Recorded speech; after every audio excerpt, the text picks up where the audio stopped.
একটা সময় ছিল এফডিসিতে দাঁড়ানোর সুযোগ পেতাম না, কোথাও দাঁড়ালেই বলতো ভাই ভাই সরেন না, ওই যে এটা আমার ফ্রেম তো, এটা আমার ফ্রেম তো। জীবনটাই তো এখান থেকে শুরু। এখানে কাজ করি তো দর্শকের পরিচিতি পেয়েছি। রায়হান রাফি সাহেব আমার অনুরোধে সে তাণ্ডবে কাজ করলো এফডিসিতে। এখন থেকে কয়েক মাস আগেও, ধরেন বছর খানেক আগে বা মাস 8-9 আগেও কিন্তু এফডিসি আসলে মানে কাউকে খুঁজেও পাওয়া যেত না। আর এই সময়টা তো মানে এই যে এখনকার যে সময়টা 1:30, 2টা, 3টা কোনো লোকই থাকতো না। সন্ধ্যার দিকে হয়তো কিছু লোকের আনাগোনা হতো আড্ডা মারার জন্য। জিনিসটা আসলে খারাপ লাগতো। এখানে আসলে জীবনটাই তো এখান থেকে শুরু। এখান থেকে এখানে কাজ করি তো দর্শকের পরিচিতি পেয়েছি। শিল্পী হইতে পারিনি হয়তো বা, তবে অভিনয় করেছি দীর্ঘদিন এখানে।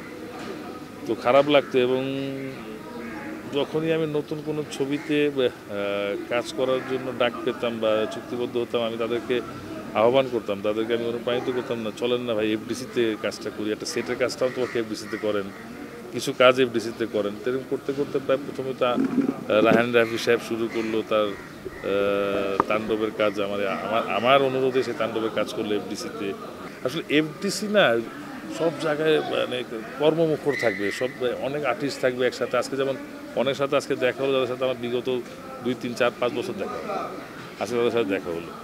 এফডিসিতে আরও বেশি বেশি কাজ হোক, এটা আমার প্রত্যাশা।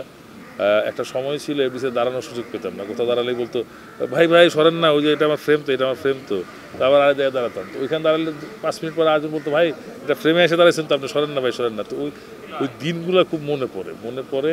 তো আজকে যাই হোক 3 পার্টির মনে শুটিং হচ্ছে এফডিসিতে, মাশাআল্লাহ খুব ভালো। শ্রদ্ধেয় দর্শক, আপনারা যত বেশি আমাদের সিনেমা হলে আসবেন, সিনেমা হলের মালিকগুলো কিন্তু সিনেমা হল চালানোর জন্য তত বেশি আগ্রহী হবে। তারা সিনেমা হল বন্ধ করবে না, কারণ আপনারা গেলে তাদের রুটি রুজির ব্যবস্থা হবে।